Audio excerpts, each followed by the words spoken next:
Hello दोस्तों, स्वागत है आपका हमारे चैनल अध्यात्म विद्या पर एक और नई कहानी के साथ। कहानी अच्छी लगे तो लाइक और सब्सक्राइब जरूर करिएगा। शुरू करते हैं ये कहानी। कहानी का शीर्षक है राधा कृष्ण का जन्म का महत्व। सतयुग और त्रेता युग बीतने के बाद जब द्वापर युग आया तो पृथ्वी पर झूठ, अन्याय, असत्य, अनाचार और अत्याचार होने लगे और फिर प्रतिदिन उनकी अधिकता में वृद्धि होती चली गई। अधर्म के भार से पृथ्वी दुखित हो उठी। उसने ब्रह्मा, विष्णु और शिव के पास पहुंचकर प्रार्थना की कि वे उसे इस असहनीय भार से मुक्त करें, लेकिन वे तीनों ही पृथ्वी को इस भार से मुक्त करने में असमर्थ थे। कोई उपाय न देखकर विष्णु ने कहा, चलिए हम लोग भगवान के पास चलें, वही हमें कोई उपाय बता सकेंगे। विष्णु, लक्ष्मी, ब्रह्मा और शिव के साथ गोलोक में पहुंचे तो उन्होंने परब्रह्म परमेश्वर को कृष्ण के रूप में और उनकी माया को राधा के रूप में देखा। गोलोक के वृंदावन नामक सुंदर और सुरम्य वन में एक सुंदर आश्रम था। उसी के निकट एक नदी बह रही थी। विष्णु ने परब्रह्म परमेश्वर को पृथ्वी के दुख की गाथा सुनाई तो उन्होंने कहा, मैं पृथ्वी के दुख से परिचित हूं। पृथ्वी को भारमुक्त करने के लिए शीघ्र ही मैं ब्रज में कृष्ण के रूप में अवतार लेने वाला हूं।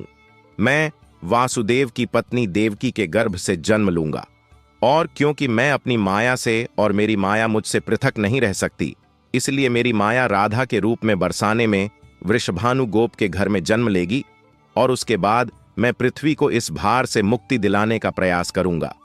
क्योंकि एक एक पापी का वध करना कठिन है, इसलिए मैं ऐसा उपाय करूंगा कि संसार के समस्त पापी स्वयं ही लड़ भिड़ कर पृथ्वी को भारहीन बना दें। आप लोग निश्चिंत होकर अपने अपने को पधारिए और मेरे आदेशों को प्रतीक्षा कीजिए। विष्णु आदि देवताओं ने परमेश्वर को प्रणाम किया और अपने अपने लोक में आकर परमपिता के आदेश की प्रतीक्षा करने लगे। कुछ समय बाद ही अत्याचारी और अनाचारी मथुरा नरेश कंस के कारागार में बंदी वासुदेव की पत्नी देवकी ने एक बालक को जन्म दिया। बालक के रूप में जन्म लेने से पूर्व ही भगवान ने उन्हें अपनी योजना बताते हुए आदेश दिया था कि वासुदेव जी उन्हें गोकुल में नंदगोप की पत्नी यशोदा के पास छोड़ आएं और उसी समय उनके गर्भ से जन्म लेने वाली कन्या को लाकर कंस के हवाले कर दें। वह कन्या मेरी योग्य माया है। वासुदेव ने ऐसा ही किया और कृष्ण गोकुल में नंदगोप की पत्नी यशोदा की गोद में पलने लगे। उसी समय उनकी माया ने भी राधा के रूप में बरसाने के वृषभानु गोप की पत्नी के गर्भ से जन्म लिया, जिसका नाम माता पिता ने बड़े चाव से राधा रख दिया। दो अलग अलग गांवों में रहते हुए भी राधा और कृष्ण बचपन से ही एक दूसरे को चाहने लगे थे। वन में गायें चराते हुए अक्सर राधा से कृष्ण की भेंट हो जाया करती थी। फिर जब वे दोनों बड़े हो गए तो जब भी रात की बेला में कृष्ण अपनी बांसुरी के स्वरों द्वारा अपनी प्रियतमा राधा को पुकारते, राधा अपनी सहेली गोप बालाओं के साथ कृष्ण के पास पहुंच जाती। राधा और कृष्ण का यह प्रेम दो किशोर लड़के लड़की का प्रेम था, जो थोड़े से दिनों में ही पूरे ब्रज में चर्चित हो गया।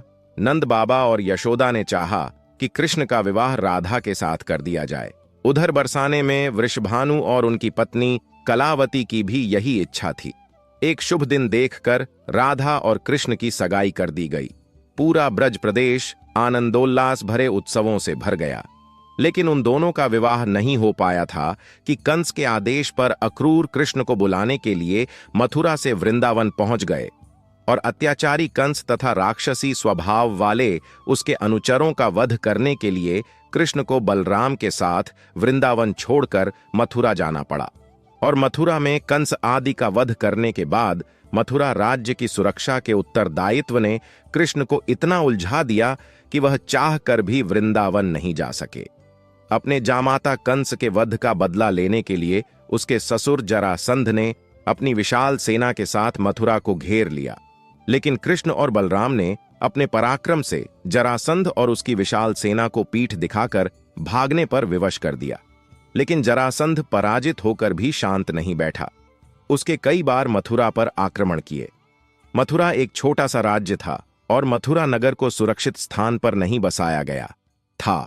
अतः कृष्ण ने मथुरा छोड़कर अन्य कहीं जाने का निश्चय कर लिया। और जरासंध की विशाल सेना के बीच से मथुरा वासियों को सुरक्षित निकालकर हजारों योजन दूर भारतवर्ष के पश्चिमी सागर तट पर ले गए और द्वारका नगर की स्थापना करके एक शक्तिशाली यादव राज्य स्थापित कर दिया। अकरर के साथ मथुरा छोड़कर आने के बाद कृष्ण और राधा का मिलन फिर कभी नहीं हुआ, लेकिन वे आजीवन एक दूसरे को भूल नहीं पाए।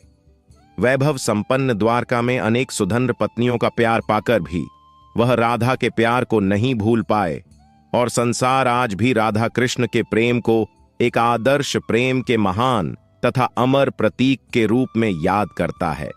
उनकी मूर्तियां भारत के मंदिरों में ही नहीं, विदेशों में भी अनेक मंदिरों में प्रतिष्ठित हैं और लोग बड़े भक्तिभाव से उनकी पूजा आराधना करते हैं।